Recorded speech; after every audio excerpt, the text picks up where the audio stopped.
जय हिंद प्यारे बच्चों, नमस्कार। स्वागत है आप लोगों को ये अपने चैनल बिहारी आर्ट्स क्लासेज में। तो कैसे हैं आप लोग और आप लोगों का पढ़ाई कैसा चल रहा है? सभी कोई फटाफट से कमेंट बॉक्स में कमेंट लगा देंगे। और प्यारे बच्चों, आज के क्लास में हम लोग पढ़ने वाले हैं क्लास 12th ज्योग्राफी के MVVI ऑब्जेक्टिव क्वेश्चन, जिसका पार्ट 2 आज होने वाला है। जिसका पार्ट 2 आज हम लोग करने वाले हैं, यानी कि इसका पार्ट 1 जो है ना, इसके पीछे वाली क्लास में हम लोग किए थे और आज बारी है पार्ट नंबर 2 के। तो प्यारे छात्र जी, इस क्लास को पूरा कीजिएगा, एक भी क्वेश्चन को मिस नहीं करना है। अगर एक भी क्वेश्चन को मिस कीजिएगा तो रिस्क पूरा आपको लेना होगा, ठीक है? क्योंकि हम नहीं रिस्क लेंगे, क्योंकि हम रिस्क लेंगे एक ही शर्त पे कि आपको इस क्लास को पूरा करना होगा और एक क्वेश्चन का आंसर कमेंट बॉक्स में कमेंट करते हुए चलना होगा, ठीक है?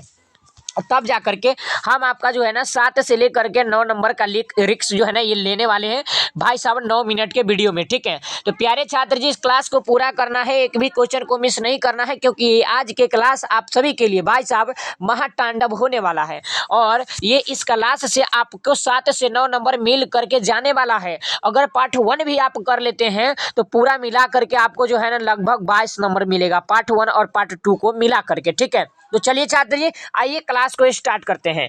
और हम आपको लिए बता दें कि आपका क्लास हर रोज सुबह में 7 बजे मॉर्निंग में चलता है और शाम को 4 बजे क्लास चलता है, ठीक है छात्र जी? तो आप अपने समय के अकॉर्डिंग क्लास को करना बिल्कुल भी ना भूलें। और अगर बेहतर तैयारी करना चाहते हैं तो चलिए 5 तारीख को एकदम यहीं से क्वेश्चन आएगा, छपने वाला है। तो चलिए क्लास को अब स्टार्ट करते हैं बिना समय को गवाते हुए। आइए, क्वेश्चन सबसे पहला है आपका, कहता है कि मेगानगर की जनसंख्या कितनी होती है? प्यारे छात्र जी, इसकी जनसंख्या जो होती है ना, आपको याद रखना है 50 लाख से कम होती है, ठीक है? आ जाओ, अगला क्वेश्चन को आप लोग देखिएगा, बहुत ही ज्यादा महत्वपूर्ण क्वेश्चन है मेरे छात्र जी, ठीक है? क्वेश्चन आपका जानते हो क्या कहता है? क्वेश्चन आपका कहता है, यहाँ पे ध्यान देखिएगा कि पर्वतीय भागों में किस प्रकार की बस्तियां पाई जाती हैं, यानी कि किस प्रकार की बस्तियां जो होती है ना छात्र जी पाई जाती हैं। ऑप्शन नंबर जो होगा आपका बिल्कुल राइट जवाब ऑप्शन नंबर बी होगा छात्र जी, ठीक है? अगला क्वेश्चन को देखिएगा कि 2011 के जनगणना के अनुसार भारत की नगरीय आबादी कितना था, यानी कि जब 2011 के जनगणना हुआ था तब जो अपना भारत का जो नगरीय आबादी था भाई साहब कितना था? तब जो अपना भारत का जो आबादी था प्यारे बच्चों, आपको याद रखना है ऑप्शन नंबर ए होगा, यानी कि 31.16% होगा, ठीक है? अब कहोगे कि सर जी आप 16 क्यों नहीं बोले थे, ठीक है भाई साहब? दशमलव के बाद जो है ना उसे अलग अलग करके बोलना होता है, ठीक है छात्र जी? चलो, अगला क्वेश्चन है आपका बहुत ही ज्यादा खास और बहुत ही ज्यादा इंपॉर्टेंट, कि किस नगरीय क्षेत्र में प्रवासी जनसंख्या का अंश सबसे अधिक है, ठीक है? तो प्यारे बच्चों, यह है आपका ऑप्शन नंबर ए होता है, मुंबई होता है, ठीक है? चलिए, अगला क्वेश्चन बहुत ही ज्यादा खास 40 नंबर होने वाला है, बहुत ही इंपॉर्टेंट भी होने वाला है। प्यारे छात्र जी, 40 नंबर क्वेश्चन आपका कहता है कि निम्नलिखित में से कौन भाषा आर्य भाषा वर्ग में नहीं आता है, यानी कि जो नहीं आता है ना, यह आपका क्या होगा चाचा? आपको याद रखना है ऑप्शन नंबर सी होगा, ऑप्शन नंबर जो होगा ना सी होगा, तेलुगु, ठीक है? आइए, अगला बहुत ही ज्यादा खास और बहुत ही ज्यादा इंपॉर्टेंट होने वाला है, क्वेश्चन को देखिएगा, बहुत ही बार पूछा भी गया सवाल है कि भारत में सबसे कम लिंगानुपात वाला राज्य कौन है, यानी कि भारत में सबसे कम लिंगानुपात वाला जो राज्य है ना प्यारे छात्र जी, आपको याद रखना है, यह जो आपका होता है ना 41 नंबर क्वेश्चन, यह आपका हरियाणा होता है, ठीक है? चलिए, अगला क्वेश्चन है कि 2011 के जनगणना के अनुसार भारत के किस राज्य का जनगणना अधिकतम है जी, ठीक है? अधिकतम निम्नलिखित है। तो यहाँ जो होगा ना प्यारे छात्र जी, आपका 42 नंबर क्वेश्चन बिल्कुल राइट जवाब ए होता है, अरुणाचल प्रदेश। प्यारे भैया, अगला क्वेश्चन को देखिएगा कि निम्नलिखित में से किस राज्य में सबसे अधिक जनसंख्या में अप्रवासी आते हैं, ठीक है? तो यह जो आते हैं ना प्यारे छात्र, ये आपका सी आता है, महाराष्ट्र आता है, ठीक है? चलिए, अगला क्वेश्चन बहुत ही ज्यादा खास है, उसी प्रकार से थोड़ा इसको जूमिंग को छोटा करते, ठीक है? तब जाकर बढ़िया से दिखेगा। 44 नंबर क्वेश्चन है ना प्यारे भाई जी, यहाँ पे देखिएगा कि भारत के निम्नलिखित राज्यों में से किसी एक स्त्री संरक्षिता निम्नलिखित है जी, ठीक है? तो यह जो होगा ना छात्र, आपका बिल्कुल राइट जवाब 44 नंबर क्वेश्चन डी होता है, बिहार होता है, ठीक है? चलो, अगला क्वेश्चन 45 नंबर क्वेश्चन प्यारे छात्र का कहना है, यहाँ पे ध्यान देखिएगा 45 नंबर क्वेश्चन को, ठीक है? 45 नंबर क्वेश्चन जो आपका कहता है कि निम्नलिखित में से कौन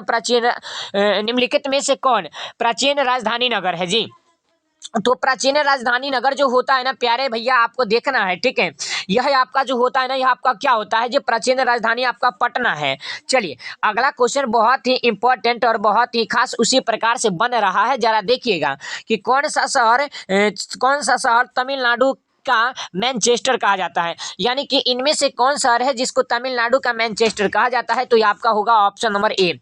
अगला उसी प्रकार से क्वेश्चन है कि उत्तर भारत में सिंचाई का मुख्य स्रोत क्या है, ठीक है, मुख्य स्रोत कौन है। तो इसका जो मुख्य स्रोत होगा प्यारे छात्र जी, आपका आंसर जो होगा ना, बिल्कुल करेक्ट जवाब 47 नंबर क्वेश्चन का आंसर जो होगा ना छात्र जी, डी होगा, ठीक है। इसका आंसर डी इज राइट जवाब हो जाता है। अगला क्वेश्चन उसी प्रकार से आपका कहता है, सभी प्यारे प्यारे छात्र जी आंसर को लॉक कीजिएगा। क्वेश्चन आपका है कि जूट का सबसे महत्वपूर्ण उत्पादक क्षेत्र क्या होता है। यानी कि जूट का जो सबसे महत्वपूर्ण उत्पादक क्षेत्र होता है भैया, ऑप्शन नंबर बी आपका हो जाएगा। अगला क्वेश्चन को आप लोग देखिएगा, ठीक है। अगला क्वेश्चन क्या कहता है छात्र जी, यहाँ पे आपको बताना है कि भारत का जवा किस क्षेत्र को कहा जाता है मेरे भाई। ये जो कहा जाता है ऑप्शन नंबर बी होगा गोकुरमपुर को, ठीक है। आइए बहुत ही ज्यादा खास उसी प्रकार से 50 नंबर क्वेश्चन पे आप लोग को लेकर के आए हैं। जरा आप सभी प्यारे छात्र जी इस क्वेश्चन का आंसर को लॉक कीजिएगा, ठीक है। क्वेश्चन आपका कहता है, यहाँ पे ध्यान देंगे कि निम्नलिखित में कौन कृषि कृषि आधारित उत्पादक नहीं है। तो कृषि आधारित उत्पादक नहीं पूछा है, तो यह आपका क्या नहीं होगा, ये पूछा है, नमक जो है ना यही आपका नहीं होता है।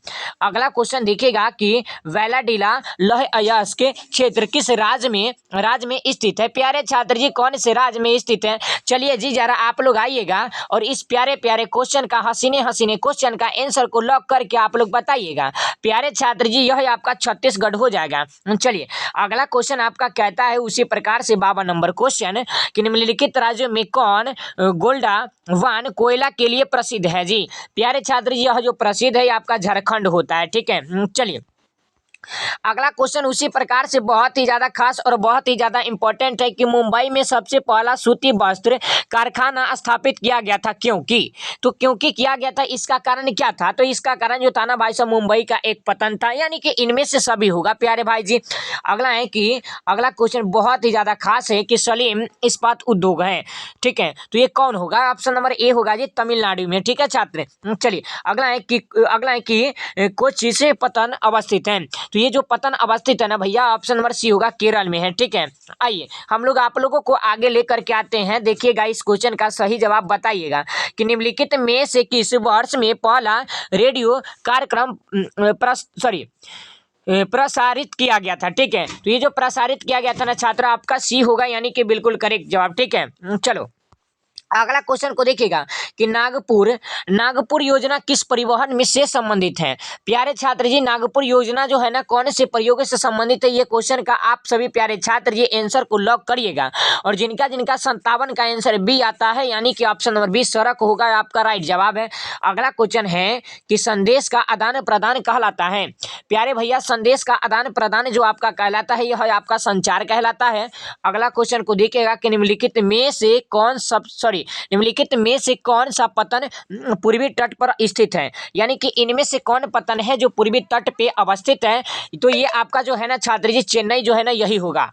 अगला है कि औद्योगिकीकरण में कौन सा प्रदूषण होता है। औद्योगिकीकरण में जो होता है ना, इनमें से सभी होगा, जल प्रदूषण, वायु प्रदूषण, ध्वनि प्रदूषण।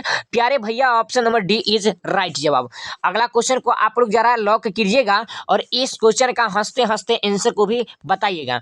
क्वेश्चन है आपका बहुत ही शानदार सा क्वेश्चन है कि निम्नलिखित में से कौन सी रोपण फसल नहीं है। यानी कि रोपण फसल नहीं पूछा है, तो यह आपका गेहूं जो होता है ना, ये गेहूं नहीं बोआता है भाई साहब, ठीक है, याद रखिएगा। अगला है कि नागार्जुन सागर परियोजना किस नदी पर है, ये कौन से नदी पे है। तो ये कृष्ण नदी पे है छात्र जी, आपको याद रखना है। अगला क्वेश्चन को देखिएगा, ठीक है। अगला है कि दुर्ग लौह अयस्क उत्पादक क्षेत्र है, ठीक है, ये कहाँ पे है जी। तो यह जो है ना भैया, आपको इसे भी याद रखना है, ये बहुत बार पूछा गया है, छत्तीसगढ़ में अवस्थित है, ठीक है। चलिए अगला है कि बालाघाट मैग्नीज क्षेत्र किस राज्य में स्थित है? तो ये कौन से राज्य में स्थित होता है? प्यारे प्यारे भैया जरा आप भी इस क्वेश्चन का आंसर को लॉक कीजिएगा और जिनका जिनका ए आता है ना आपका बिल्कुल राइट जवाब है।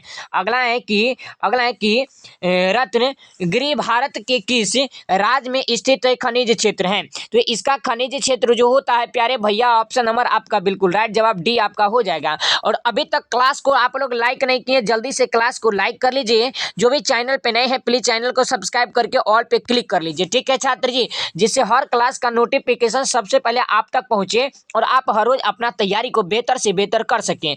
क्वेश्चन आपका बहुत ही इंपॉर्टेंट सवाल छात्र जी यहाँ पे बताओगे, ठीक है, कि हुम्बली किस राज्य में है? हुम्बली जो है ना भैया ये कौन से राज्य में है? यह आपका होता है कर्नाटक में, ठीक है ना। ऑप्शन नंबर भाई से बी इज बिल्कुल राइट जवाब। आइए अगला क्वेश्चन देखिएगा कि भारत में सर्वाधिक सेना किस राज्य में पाया जाता है? तो ये कौन से राज्य में पाया जाता है? यह आपका कर्नाटक में पाया जाता है, यानी कि बिल्कुल करेक्ट जवाब छात्र का सी होगा। चलो अगला है कि कोडरमा किस खनिज के लिए प्रसिद्ध है जी? ये कौन से खनिज के लिए प्रसिद्ध है? तो ये अभ्रक के लिए प्रसिद्ध है छात्र जी, आपको याद रखना है, ठीक है। चलो अगला क्वेश्चन को आप लोग देखिएगा। अगला है कि काकरापारा परमाणु शक्ति केंद्र निम्नलिखित में से किससे है? ठीक है, किस राज्य में है? तो यह है आपका बी होगा, यानी कि छात्र जी गुजरात होता है, ठीक है। Option number B is right जवाब। उल्टा पलटी हुआ है तो इसके लिए चिंता नहीं करने का। आपका लास्ट क्वेश्चन है छात्र जी, आप लोग इसका आंसर को बताइएगा कि मुंबई हाई किसके लिए जाना जाता है? मुंबई हाई जो है ना बाबू किन के लिए जाना जाता है? यह आपका बिल्कुल राइट जवाब हो जाएगा। 70 नंबर क्वेश्चन, यह पेट्रोलियम के लिए जाना जाता है, यानी कि ए इज सर बिल्कुल राइट जवाब हो जाएगा आपका। चलो तो हम बोले थे छात्र जी कि आपका पार्ट 1 में 1 से 35 तक जो है ना आपको हम क्वेश्चन को कराए थे, ठीक है, 1 से 35 तक कराए थे। और आपको पार्ट 2 में जो है ना छात्र जी हम आपको 35 से लेकर के 70 तक जो है ना क्लियर करा दिए, यानी कि आपका छात्र जी 70 ऑब्जेक्टिव में से पूरा 20 क्वेश्चन टकराने वाला है, ठीक है, जो कि हम आपको शुरू में भी बताए थे और अभी भी बता रहे हैं। अगर इस क्लास को पूरा किए होंगे तो, और जो नहीं किए होंगे उनका कहां से मिल पाएगा, ठीक है। चलिए तो आप हमें बताइए कि क्या आप क्लास को पूरा किए हैं? तो जरा आप हमें बताइएगा कि हाँ सर हम पूरा किए हैं, और कितना क्वेश्चन जो है ना छात्र जी आपका सही हुआ है, ठीक है, कितना सही हुआ है और कितना गलत हुआ है आप हमें यह भी बताइएगा, ठीक है। और कौन से जिला से इस सेशन को अभी देख रहे हो फटाफट से आप लोग चैट बॉक्स में हमें बताने का फोकस कीजिएगा, ठीक है। चलो भैया और एक बार हम और आपको बता दें कि अपना क्लास जो है ना छात्र जी, ठीक है, अपना क्लास जो है ना सुबह में मॉर्निंग में 7 बजे चलता है और शाम को छात्र जी 4 बजे चलता है। और हर रोज अगर क्लास को अटेंड करते हैं ये 10 से 12 मिनट के क्लास आप लोगों को बेहतर से बेहतर अंक दे करके चला जाता है। तो चलिए छात्र जी क्लास को अब एंड करते हैं, मिलते हैं फिर किसी और नेक्स्ट वीडियो में। अगर इसका पीडीएफ से लेना है तो आप हमारे दिए गए व्हाट्सएप नंबर पे व्हाट्सएप पे मैसेज या कॉल कर सकते हैं और आप हमसे संपर्क करके अपना पीडीएफ को भी ले सकते हैं, ठीक है छात्र जी, बिल्कुल फ्री ऑफ कॉस्ट में। तो मिलते हैं फिर किसी और नेक्स्ट वीडियो में। अगर आप हिंदी इंग्लिश की बेहतर तैयारी करना चाहते हैं यूट्यूब पे सर्च करिए बिहारी साइंस क्लासेज और हर रोज 10-15 से जुड़ना लाइव सुबह में बिल्कुल भी ना भूलें। तभी छात्र जी बाय बाय, मिलते हैं फिर किसी और नेक्स्ट वीडियो में, तब तक के लिए जय हिंद, वंदे मातरम। जरूर बताइएगा आपका कितना सही हुआ था। क्लास को लाइक नहीं किए तो लाइक कीजिए, शेयर जरूर कीजिए। Love you ji.